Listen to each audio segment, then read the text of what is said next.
نفتح حلقتنا في هذا الليل بقراءة البسملة. بسم الله الرحمن الرحيم. Alhamdulillah, kembali kita bertemu di majelis mengkaji kitab Tadhkiratus Sami' wal Mutakallim fi Adabil Alim wal Muta'allim. Kemarin kita sudah sampai pembahasan adab ke-11, bagaimana seorang guru menata bersikap kepada murid-muridnya di dalam halakohnya, di dalam kelasnya ataupun di luar kelas ketika dia bertemu dengan muridnya. Kenapa ada bahasa di luar kelas? Kenapa ada bahasa di luar kelas, di luar halakoh? Itu kalau dilihat ini kan yang ke-11 yang pertama itu ada bagaimana adab seorang guru terhadap muridnya fil halakoh, di dalam halakoh dan di luar halakoh. Kenapa ada bahasa di luar halakoh?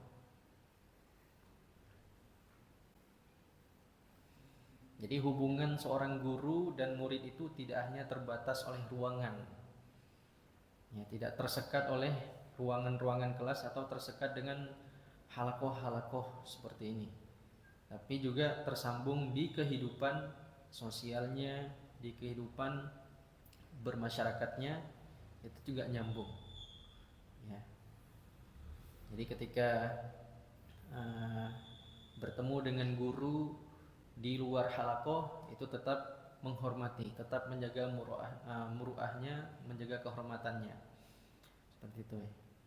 Jadi tidak bermuka dua, di dalam halakoh beda, di luar halakoh beda, seperti itu.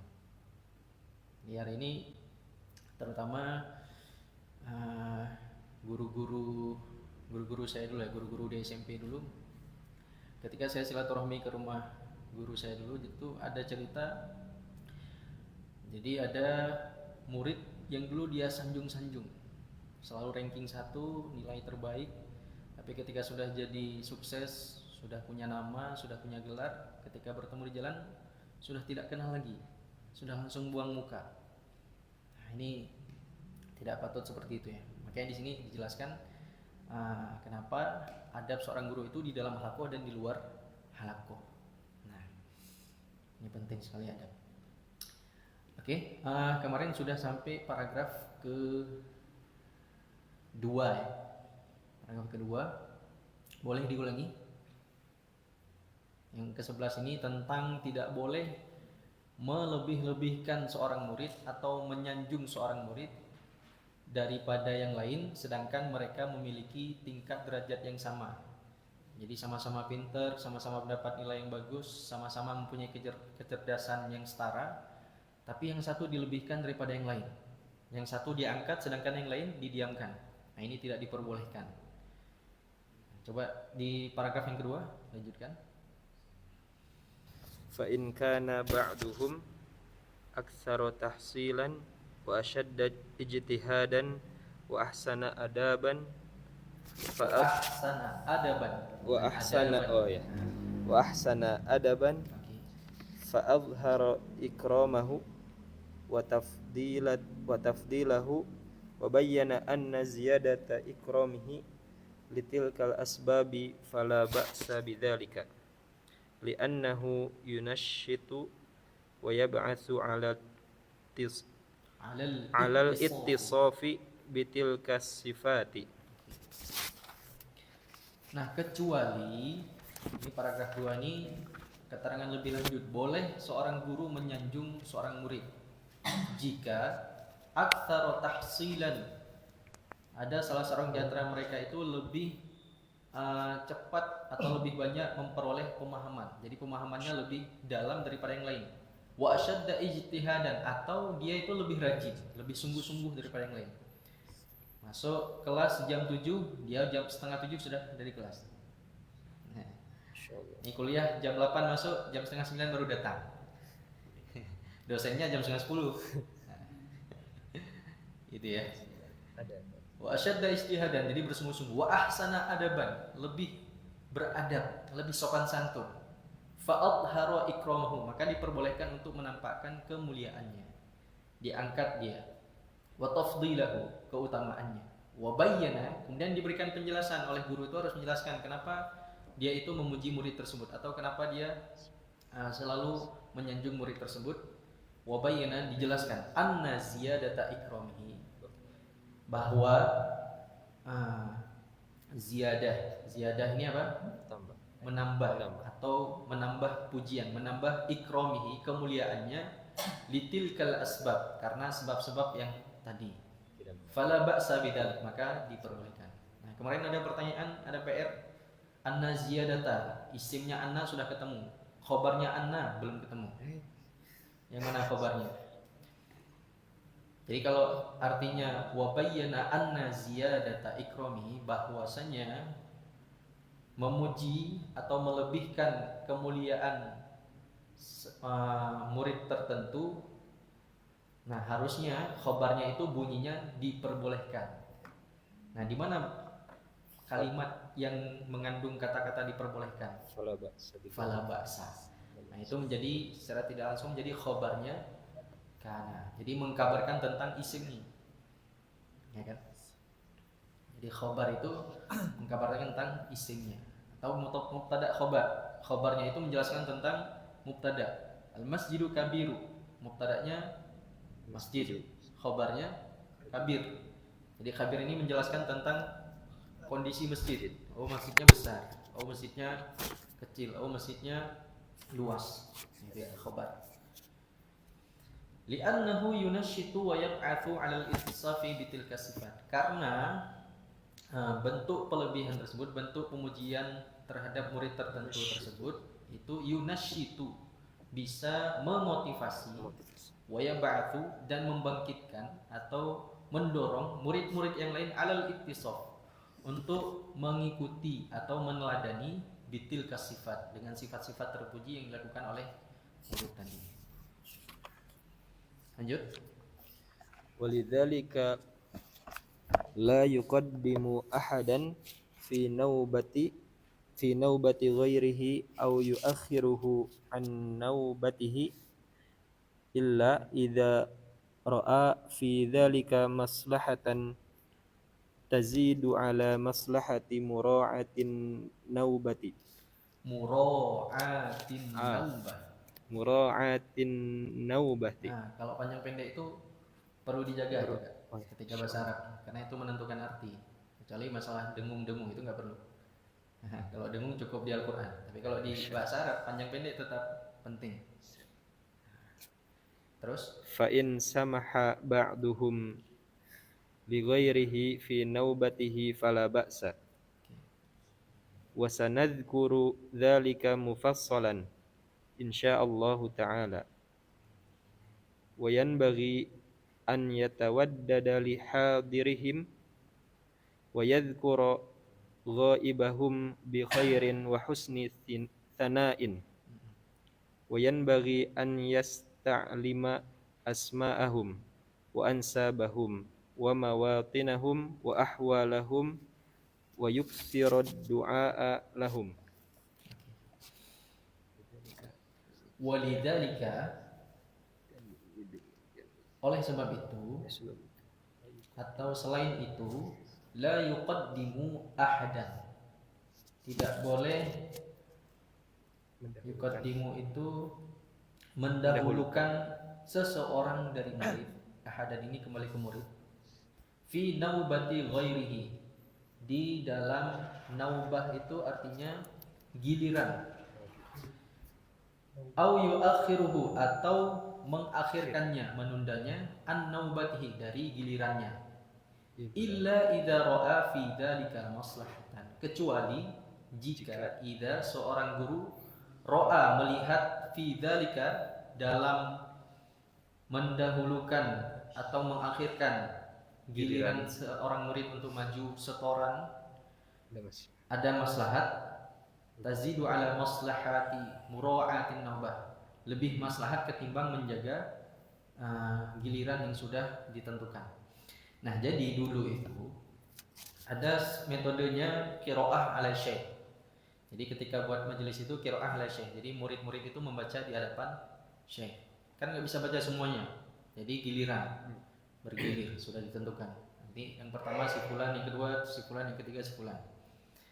Ada metode penjelasannya dengan qiraah ala talib. Guru membacakan kepada murid, kemudian murid mencatat. Nah ini metodenya metode qiraah ala syekh. Jadi murid membaca di hadapan para guru. Ya, baik itu setoran hafalan, setoran hadis, seperti itu. Nah, maka seorang guru tidak boleh mendahulukan atau mengganggu urutan yang sudah ada kecuali di sana ada maslahat lain. Misalkan sebulan kebelet BAB atau dia ada keperluan mendesak. Nah, itu bisa didahulukan. Tentunya dengan meminta izin pada giliran yang sudah ditentukan. Fa in samaha ba'duhum. Ini.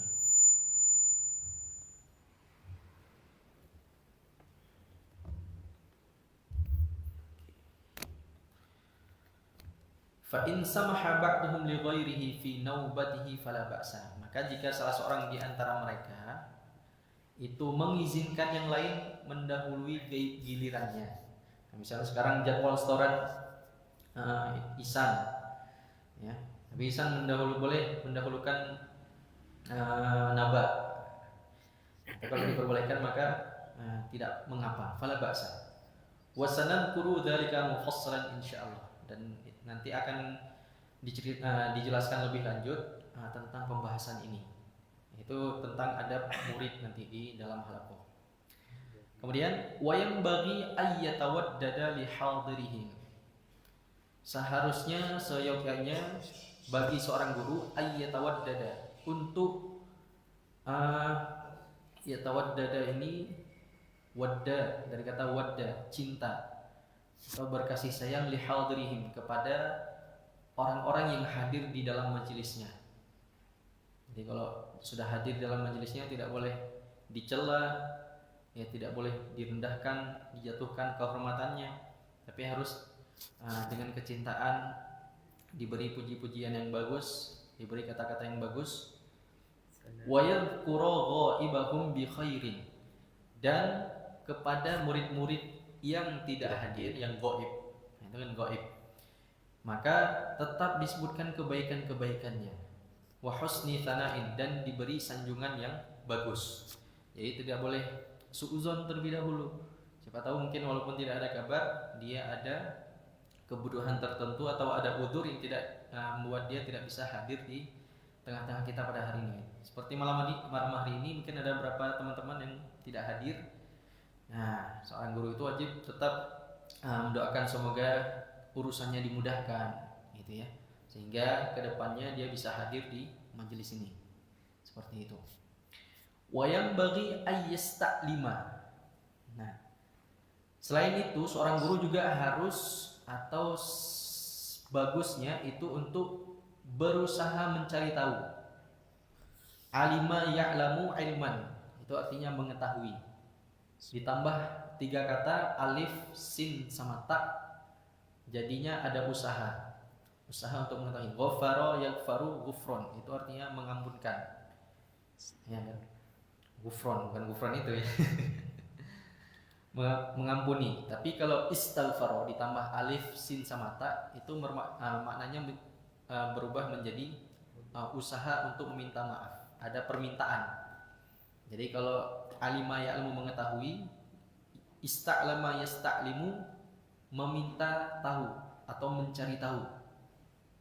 Istaghfar ghafara yaghfaru ghufron, mengampuni atau ampunan.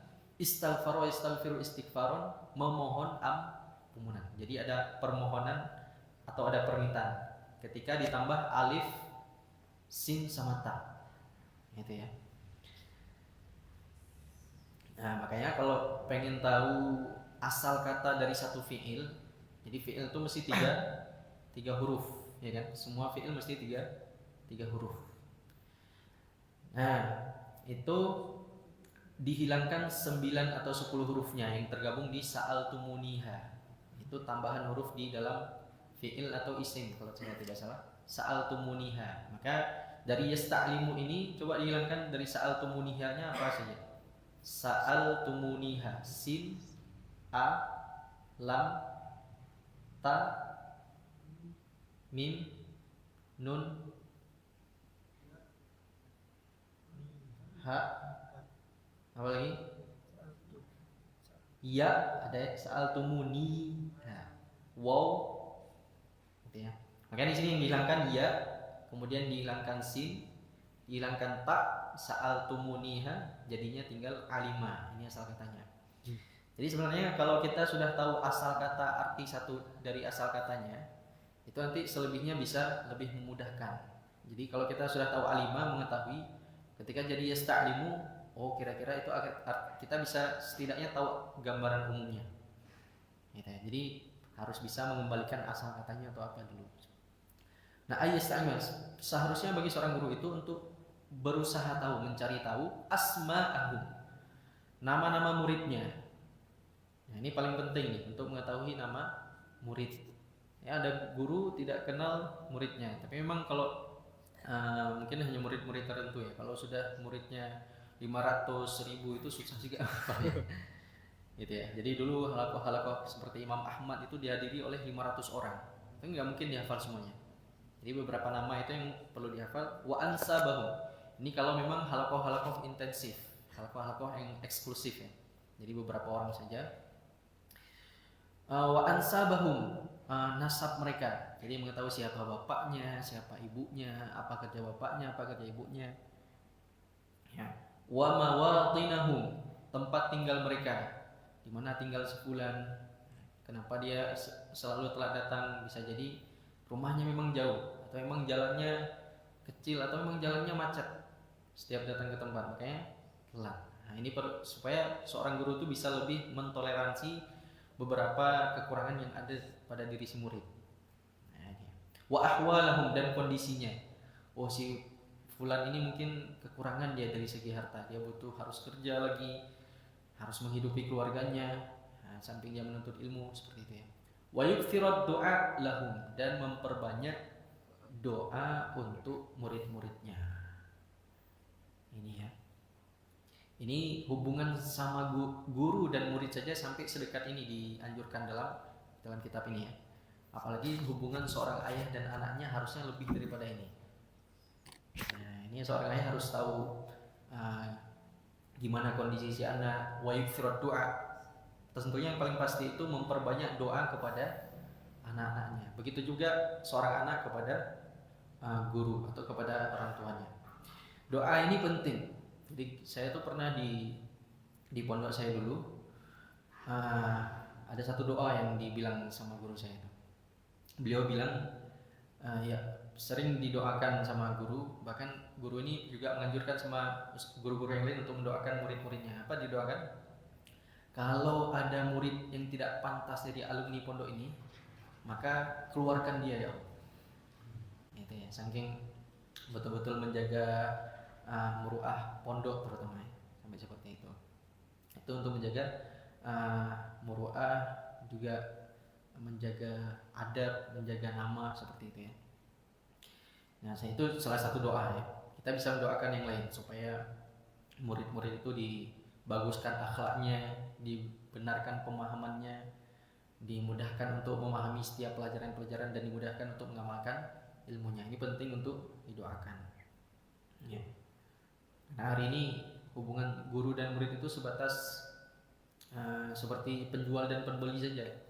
Jadi murid kasih uang untuk bayar, dan guru kasih ilmu, udah selesai ya. Jadi sekedar transaksi doang ya. Jadi tidak ada lagi adab di sana, tidak lagi ada doa di sana, tidak ada lagi hubungan yang lebih mendalam seperti itu ya. Nah, makanya ini perlu diperhatikan bagi seorang guru. Kemudian lanjut masuk ke bab adab yang ke-12. Tsani asyara. Atau sebelum itu ada yang mau bertanya? Bertanya. Udah paham semua? Insyaallah. Oke. Lanjut. An yuraqiba ahwalat talabati fi adabihim wa hadyihim wa akhlaqihim batinan wa zahiran. Faman sadara minhu min dzalika ma la yaliqu minartikabi muharramin au makruhin au ma yuaddi ila fasadi halin au tarki ishtighalin au isaati adabin fi haqqi syaikhi au ghairihi au kasrati kilamin bi ghairi Kala. au kasrati kalamin bi ghairi taujihin wala faidatin au hirsin ala kasratil kalami au muasyarati man la taliku isyratuhu au ghairi dzalika mimma sayati dzikruhu insyaallahu ta'ala fi adabil muta'allim.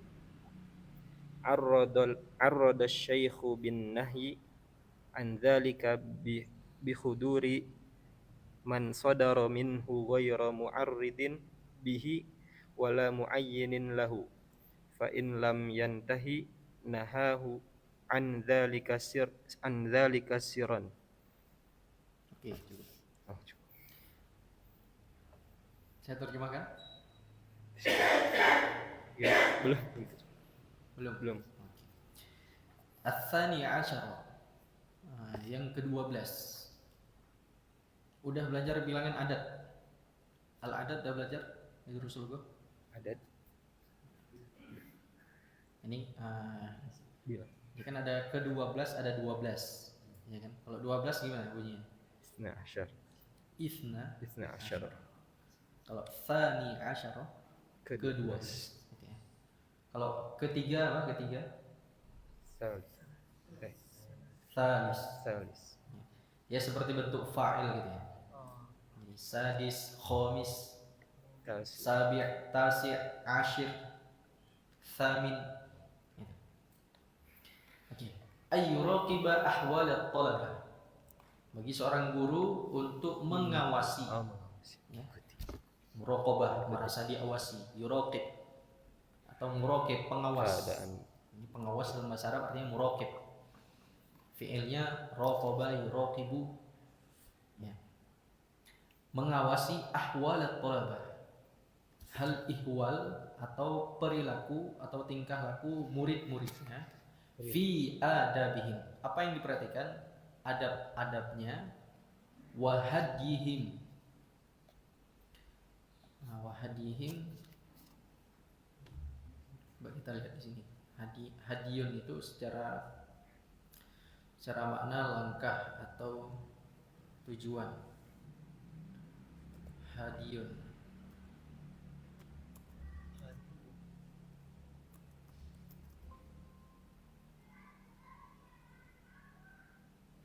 Kelakuan, tingkah laku bisa siroh sama ya.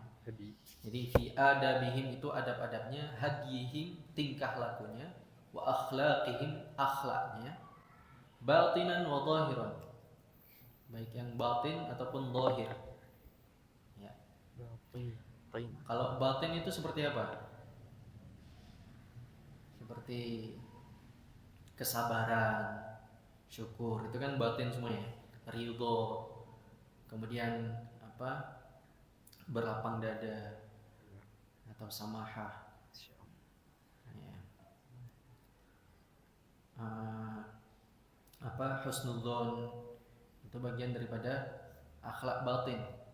Kita kan nggak tahu saya ini sedang berhusnudzon atau suudzon, gitu kan? Kita lihat orang, kita nggak tahu dia itu sedang berhusnudzon atau suudzon, nggak tahu. Dia itu sedang ridho atau sedang sedang mengkufur nikmat, tidak tahu. Itu batin sifatnya. Kalau zahir ya itu bisa dengan menolong, dengan membantu dengan tangan atau menjaga, bisa dilihat dari lisannya, yaitu tutur katanya itu bisa dilihat, bisa diindra. Faman sadara minhu, maka jika muncul, maka saudara itu muncul dari murid, min dzalika ma la yaliku, jika muncul tingkah laku atau akhlak atau adab dari seorang murid, ma la yaliku, sesuatu yang tidak pantas, la yaliq, tidak pantas, tidak seharusnya, seperti min irtikabi muharramin, seperti melakukan sesuatu yang haram, melakukan sesuatu yang haram.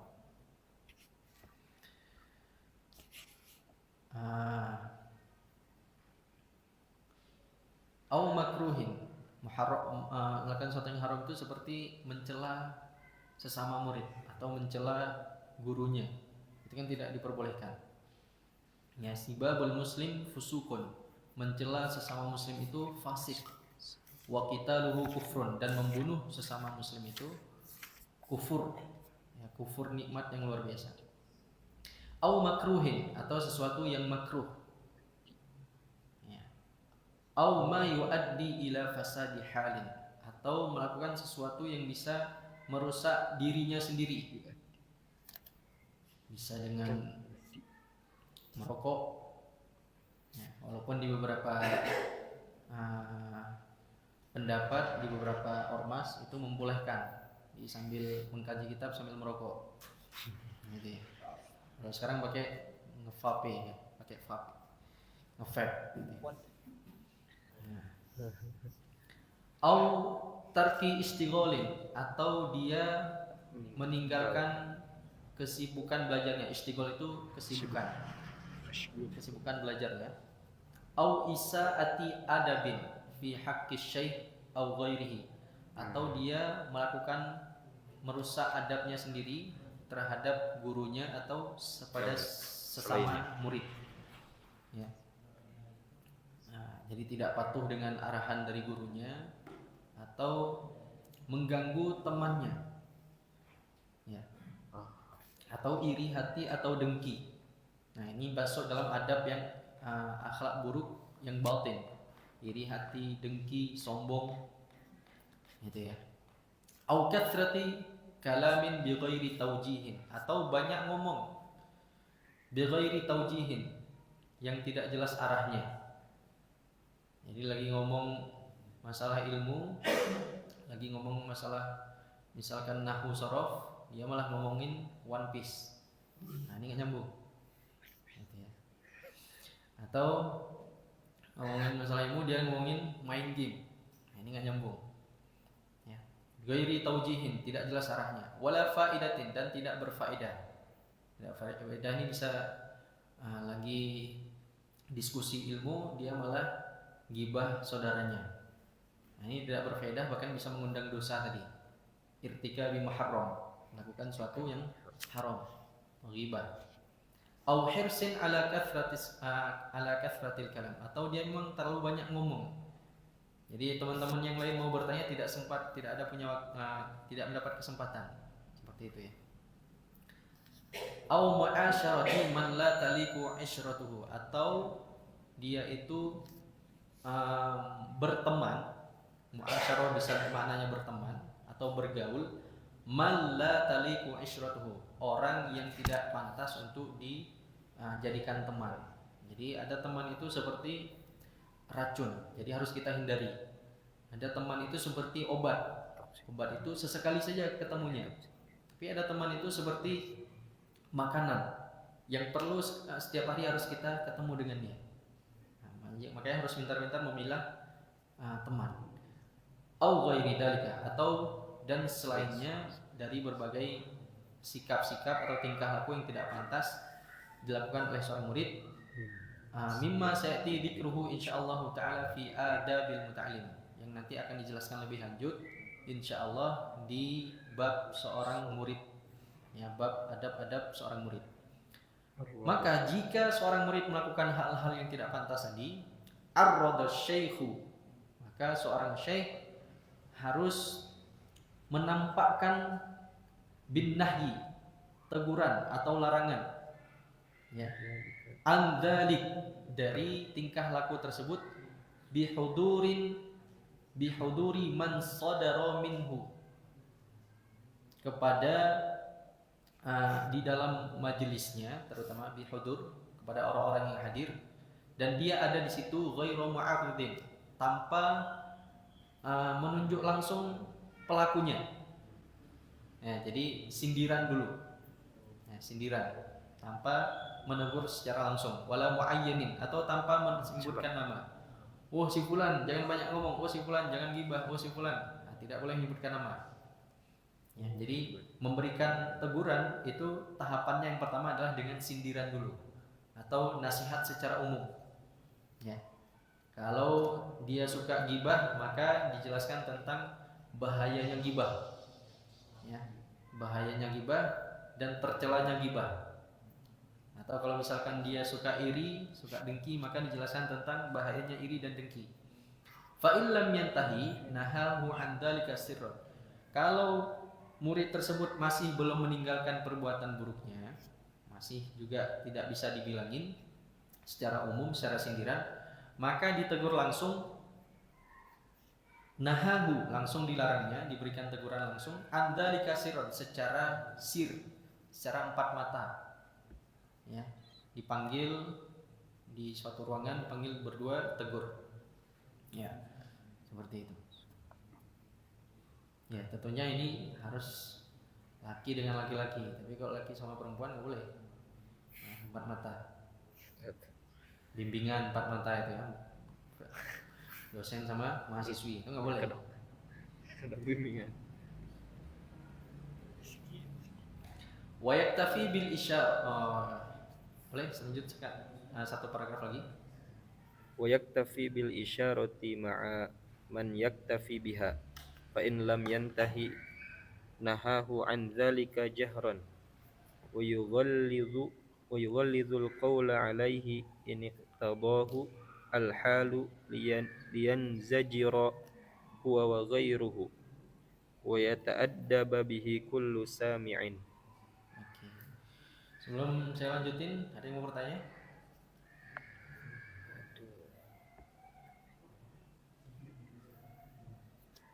Kalau dosennya perempuan gimana, Putra? Sudah menghadap ke rumah gitu.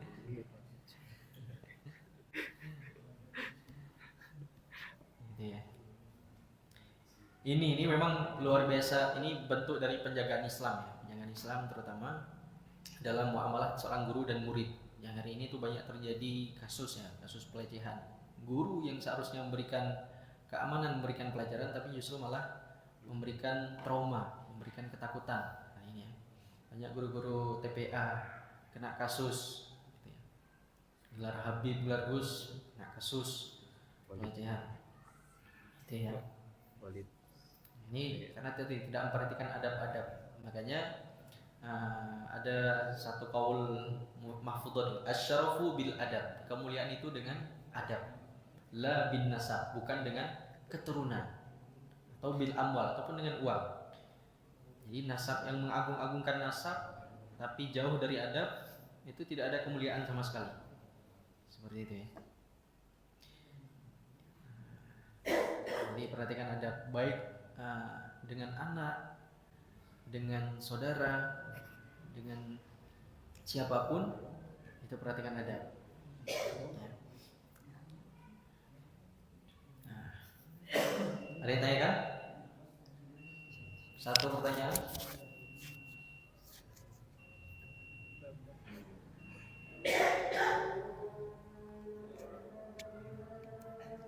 Ya ini minimal dibaca dulu sebelum di masuk, supaya ada pertanyaan. Ini kira-kira seperti apa? Atau bisa bertanya itu bisa bertanya contoh, bisa bertanya arti, seperti itu ya. Bisa bertanya tentang kasus, seperti itu.